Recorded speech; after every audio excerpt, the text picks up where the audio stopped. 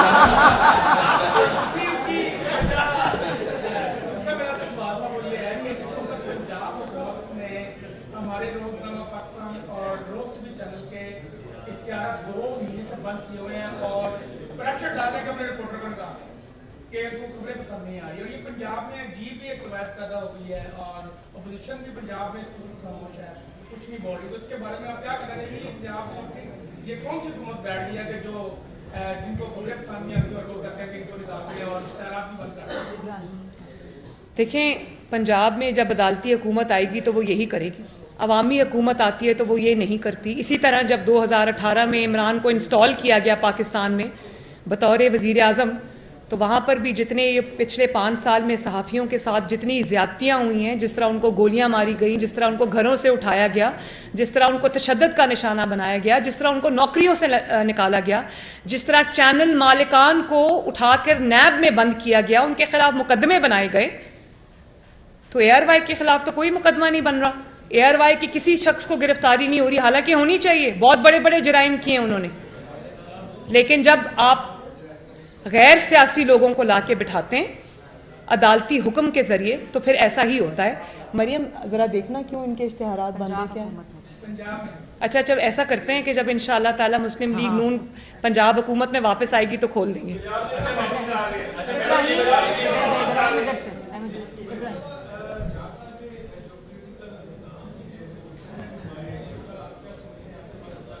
کیا مجھے آواز نہیں آ رہی آپ کی, سوری.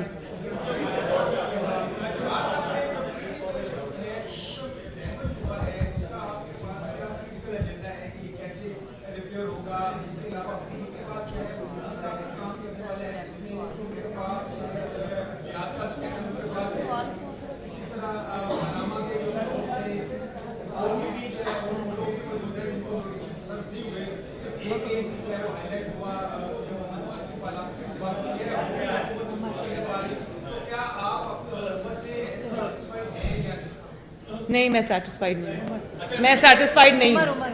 اور میں ایک اور بات بتاؤں کہ جہاں تک ملک کی ترقی کا سوال ہے, ملک کی سٹیبلٹی کا سوال ہے, تو ملک کو خارجی محاذ پہ کوئی خطرہ نہیں ہے. اس ملک کے اندر بہت پوٹینشیل ہے ماشاءاللہ. اس ملک کو خطرہ سیکیورٹی سے نہیں ہے, اس ملک کو خطرہ انسٹیبلٹی سے. اور انسٹیبلٹی جو ہے وہ پیدا کرنے والے عناصر جب تک سیاست میں بھیس بدل کر رہیں گے, جب تک اس ملک میں فورن فنڈڈ ایجنٹس کو ان کو قرار واقعی سزا نہیں ملے گی, اس ملک میں سٹیبلٹی نہیں آ سکتی. اور میں آج ایک دعویٰ بھی کر رہی ہوں کہ آپ اس فورن فنڈڈ فتنے کو جس کا نام عمران خان ہے, آج آپ پاکستان کی پالیٹکس سے نکال دیں. پاکستان دن رات ترقی کرے گا, دن دگنی رات چوگنی ترقی کرے گا انشاءاللہ تعالی, کیونکہ اس کا ایجنڈا فرق ہے. اس نے اس ملک کو آگے بڑھنے نہیں دینا. 5-6 سال سے دیکھ لیں ملک نیچے سے نیچے جا رہا ہے, تو انشاءاللہ تعالی اس ملک نے آگے بڑھنا ہی بڑھنا ہے, اس ملک نے ترقی کرنی ہی کرنی ہے.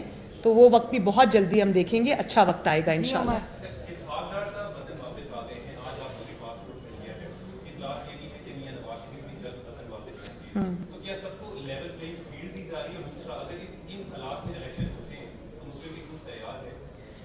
عمر, آپ نے بڑا اچھا سوال پوچھا. لیول پلینگ فیلڈ تو ابھی ہمیں حکومت میں رہ کے بھی نہیں ملی. لیول پلینگ فیلڈ ایسی ہوتی ہے کہ نواز شریف صاحب بے گناہ ہوتے ہوئے بھی سزا یافتہ ہیں آج بھی. لیول پلینگ فیلڈ یہ ہوتی ہے کہ ایک شخص جس کے جرائم سے ہاتھ رنگے ہوئے ہیں, جس کے خلاف ناقابل تردید ثبوت ہیں, وہ کھلا پھر رہا ہے, یہ لیول پلینگ فیلڈ ہوتی ہے. لیول پلینگ فیلڈ دیکھیں, آپ یہ نہیں کہہ سکتے کہ مٹی ڈالو جی آگے چلو, نہیں, زیرو پہ آنا پڑے گا. پہلے زیرو پہ کیسے آتے؟ جو کچھ نواز شریف کو بھگتنا پڑا, جو کچھ نواز شریف کی جماعت کو بھگتنا پڑا, وہ اس کو بھی بھگتنا پڑے گا. حالانکہ نواز شریف بے گناہ تھا, یہ گناہ گار ہوتے ہوئے بھی اس کو سزا کے جو ہاتھ ہیں وہ اس کے گردن تک پہنچیں گے, تو لیول پہ پلینگ فیلڈ ہو. یہ نہیں ہو سکتا کہ پہلے نواز شریف کے جو اس کی آڑ میں نواز شریف کو ایک بیٹے سے تنخواہ نہ لینے پہ نکال دیا جائے اور پھر نواز شریف کی ہی آڑ میں اس کو سزا نہ ہو کہ جی پولیٹیکل لوگوں کو یا پرائم منسٹرز کو یا پولیٹیکل لوگوں کو یا لیڈران کو جو ہے وہ انتخابی میدان سے باہر نہیں کیا جانا چاہیے. نواز شریف کو باہر کرتے وقت یہ شک یاد نہیں آئی تھی یا یہ بات یاد نہیں آئی تھی؟ لیول پلینگ فیلڈ تو صرف تب ہوگی جب انصاف ہوگا, اور اگر انصاف ہوتا ہے تو عمران خان آپ کو ملکی سیاست میں دور دور کہیں نظر نہیں آتا, جیل کی سلاخوں میں ہمیشہ کے لیے پڑا نظر آتا ہے. اور نہ صرف عمران خان نہیں, وہ گوگی, پنکی, پیرنی اور وہ جو مانکا خاندان ہیں جنہوں نے یہ مل کے پاکستان پہ ڈاکہ ڈالا ہے, ہیروں کے ہار لیے ہیں, انگوٹھیاں لی ہیں, زمینیں لی ہیں, وہ سب آپ کو سلاخوں کے پیچھے نظر آئیں گے. اور یہ ہونا چاہیے, یہ کوئی ہمارے مرضی کی بات نہیں ہے کہ اس کو چھوڑ دو اور اس کو پکڑ لو, ایسا نہیں ہوگا.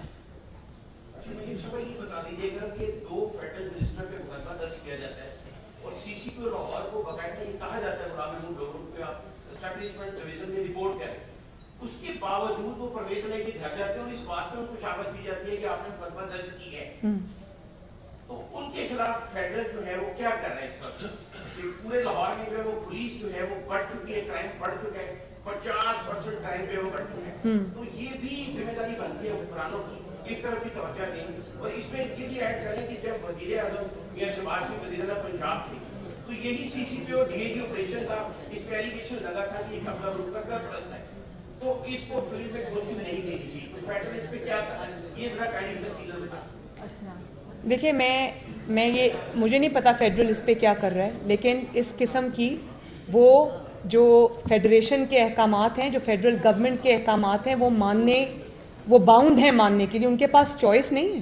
اور اگر آج اس بات پہ قانون کی خلاف ورزی ہو رہی ہے اور جو پاکستان کا لا ہے اس کی خلاف ورزی ہو رہی ہے, تو ایک نہ ایک دن, آج نہیں تو کل, ہمیشہ پرویز الہی صاحب ان کو پروٹیکٹ کرنے کے لیے نہیں بیٹھے رہیں گے. ان کو بھی جواب دہ ہونا پڑے گا اور سب کو جواب دینا پڑے گا. جہاں جہاں قانون کی خلاف ورزی ہوئی ہے, جہاں جہاں اپنے پولیٹیکل فائدے کے لیے انہوں نے اس طرح سے کیا ہے, سب کو جواب دینا پڑے گا انشاءاللہ. اور فیڈرل گورنمنٹ کو اگر وہ جواب نہیں دے رہے تو زبردستی جواب دینا چاہیے. یہ میں نے آپ کو پہلے بھی کہا ہے کہ قانون کی جو اپلیکیشن ہے وہ چوائس نہیں ہے. اگر اس ملک کو آپ نے آئین اور قانون کے مطابق چلانا ہے تو آپ کو سخت نوٹس لینے پڑیں گے. جی ارسلان, عدنان ایک منٹ, عدنان ایک سیکنڈ, ارسلان صاحب آپ تیسرے ہفتے میں نے لانگ مارچ کا اعلان کرنا ہے. انہوں نے پہلے بھی اعلان کیا, حکومت جو ہے وہ روکنے میں ناکام رہی. اب آپ کی جو ہے پالیسی کیا ہوگی؟ کیا عمران خان نے اکتوبر کی حکومت روکنے میں ناکام رہی؟ ماں بھاگ گئے وہ. لو جی, وہ حکومت نے روکنا کس کو تھا, وہ آئے ہی نہیں. ایک سیکنڈ مجھے جواب دینے دیں. حکومت کس کو روکتی بھائی؟ وہ تو جو انقلاب آنا تھا وہ تو براستہ بنی گالا پشاور فرار ہو گیا, وہ ہیلی کاپٹر سے نیچے اترا ہی نہیں. ہیلی کاپٹر سے مجھے یاد آیا کہ میں آج خیبر پختونخوا کے عوام کے لیے آواز اٹھانا چاہتی ہوں. خیبر پختونخوا جب پوری پاکستان کی جو تاریخ ہے 75 سال میں ان کے کتنے قرضے تھے؟ 97 ارب کے.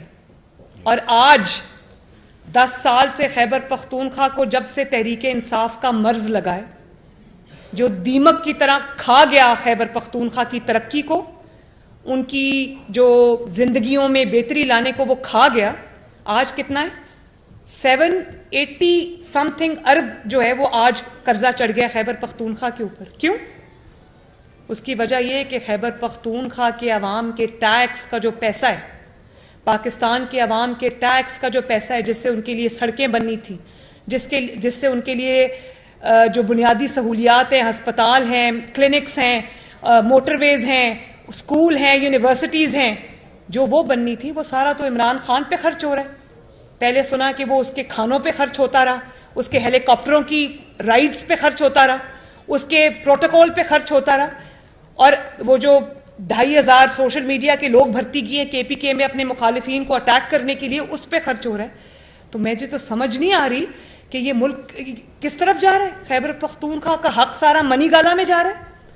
وہ اس طرح سے فلیس کر رہے ہیں خیبر پختونخوا کو کہ جیسے اب یہ خزانہ دوبارہ ہاتھ میں نہیں آئے گا, جتنا کھا سکتے ہو کھا لو. شکر ہے آپ نے مجھے وہ یاد